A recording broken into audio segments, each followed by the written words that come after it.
You know, right now, inside of you, there is one of the most sophisticated systems in the entire universe. I mean, it's a personal defense force, right? Complete with its own soldiers, its own strategies, and even its own command centers. So today, we're going to dive in and really unpack the incredible story of your immune system. Yeah, this quote really nails it. It is the perfect way to think about this system. Not just some list of biological parts you memorized from a textbook, but a living, breathing, coordinated force. It actually learns from every single encounter. It remembers its enemies, and it's constantly adapting its strategies just to keep you healthy.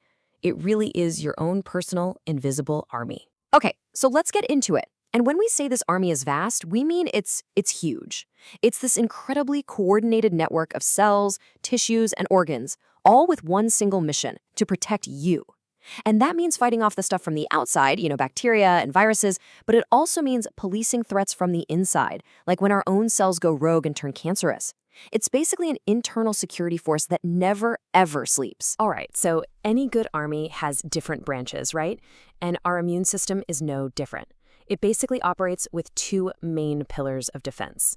You could think of it like this. You've got a rapid response unit that jumps into action immediately.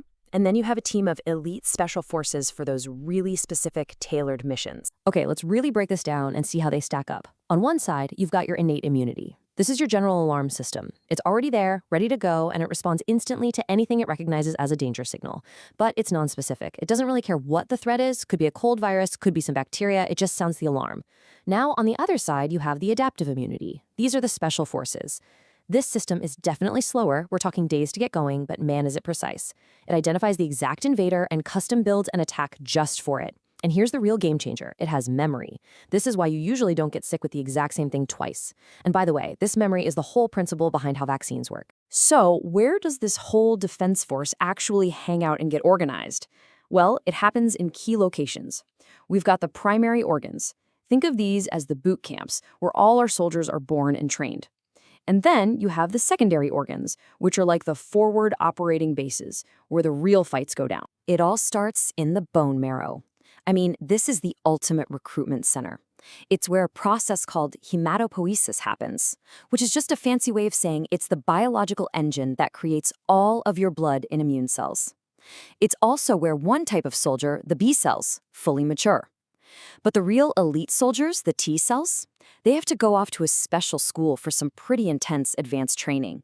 And that school is called the thymus. And when I say this school is rigorous, I am not kidding. The thymus has one of the most critical jobs in your entire body. It has to teach these T cells how to tell the difference between self, your own healthy cells, and non-self, which is everything else, the foreign invaders. And getting this wrong? Well, that would be absolutely catastrophic. Okay, so get this. This whole education process is so brutally strict that almost every T cell that enters fails. The graduation rate is just 2%. 2! The other 98%, they get eliminated. Why? To prevent friendly fire, to stop them from mistakenly attacking our own healthy tissues, which is what causes autoimmune diseases. It's a failure rate that sounds insane, but it's absolutely essential to keep you safe. All right, so once those elite 2% of T cells finally graduate, they ship out to those forward operating bases we talked about. And I bet you've actually felt these bases in action. You know that feeling when you're sick and you get those swollen, tender glands in your neck? Yeah, that's it. That's a direct sign your immune system is kicking into high gear. Well, what you're feeling there, those swollen glands, are actually your lymph nodes. And it's the perfect illustration of what they do. They're these little bean-shaped structures scattered all over your body. And they basically act as high-tech security checkpoints. They filter all the fluid, called lymph, and they concentrate any threats they find in one place, so your immune cells can swarm in and launch a coordinated attack. That swelling you feel? That's the sign of a military base just buzzing with activity. And it's not just the lymph nodes. You've got other key forward bases too. Your spleen, for example, is a critical filter for your blood, yanking out any bad guys that manage to get into your circulation.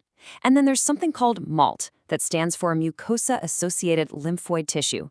Think of these as sentinels, guards posted right at the body's most vulnerable borders, like your gut and your airways, ready to stop invaders right where they try to get in. Okay, we've seen the bases. Now it's time to meet the soldiers themselves. And these aren't just generic troops. We're talking about an incredibly diverse and specialized army of cells.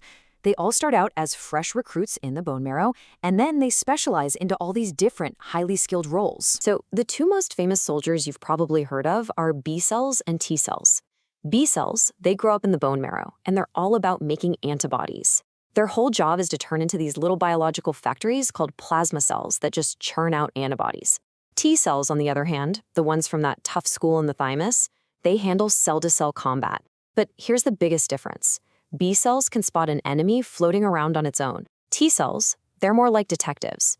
They need another cell to basically serve up a piece of the bad guy on a special silver platter called an MHC plate before they can even see the threat. And even within the T cell family, you've got all these specialists. First, you have the T helper cells. Think of them as the conductors of the immune orchestra. They're the ones who activate and direct everybody else.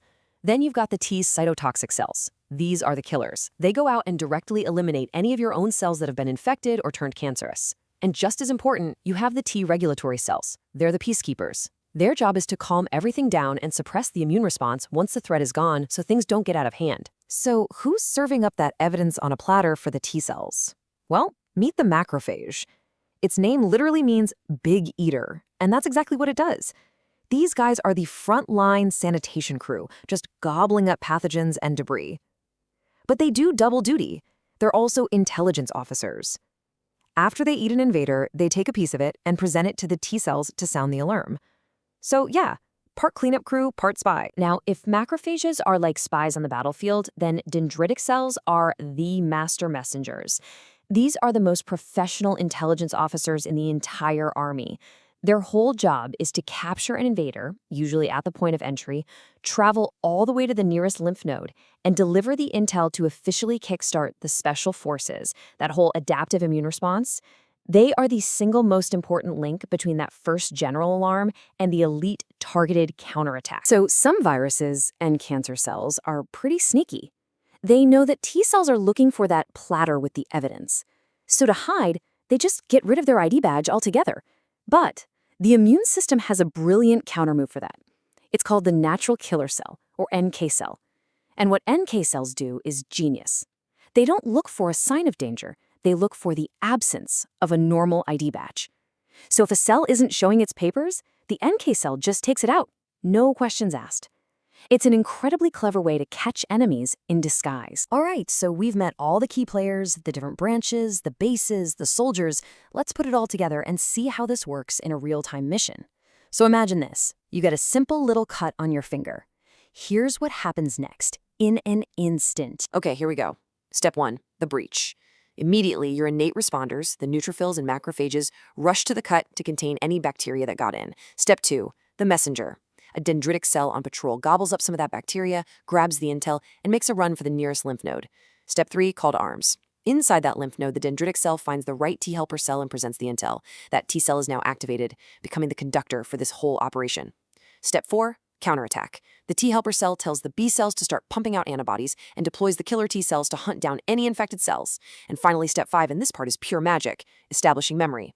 After the fight is won, some of those specialized B and T cells stick around for the long haul as memory cells. They provide lasting protection, so if that same bug ever shows up again, your body is ready, and the response is way faster and stronger. And that whole sequence, from a tiny cut all the way to creating lifelong memory, that's just a perfect snapshot of this system in action. It's this tireless, incredibly complex, and honestly elegant symphony of defense. And it's happening inside you right now, this very second, protecting you from countless dangers you don't even know are there. So when you really start to understand this incredible, balanced army inside of you, it just opens up so many questions, right? What are the daily habits we can build to actually strengthen the system? And what about the future? What kind of medical breakthroughs are just around the corner now that we're learning how to re-educate our own immune cells to fight things like cancer or even reverse autoimmune disease? It really feels like we're just scratching the surface of this incredible world within us. Thanks for joining me for this explainer.